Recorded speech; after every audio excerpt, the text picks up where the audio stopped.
Welcome to another episode of How to Use Chips and Gates. This time we'll be working with the inverse gate and the negate gate. So here, let me just quickly wire up these screens here. So now, the way the inverse gate works is it divides 1 by whatever you input A. So if A is 10, it'll output 0.1. Now, the same goes with the negative. If it was a negative 10, it would be negative 0.1. It doesn't really matter, what you put into it. It'll always divide it by 1. That's just what the gate does. Don't blame me.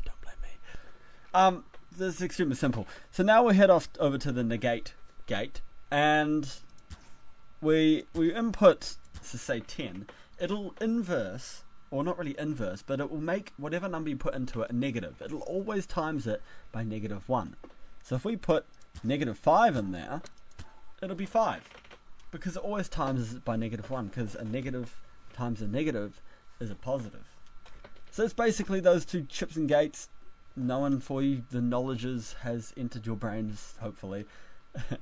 Now, we've skipped over a couple of gates in the past episodes. This is due to those gates being extremely simple, and you guys shouldn't need to know how to use them.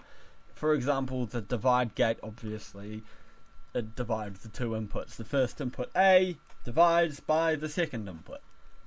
Same goes with the multiply gate. We won't be doing that. We did the add gate. It's very simple. They all work the same. But the next gate that we should be doing is... See, I do this all the time. I try and figure out what gate should I do today. We'll be doing the round gate. Let's do it that.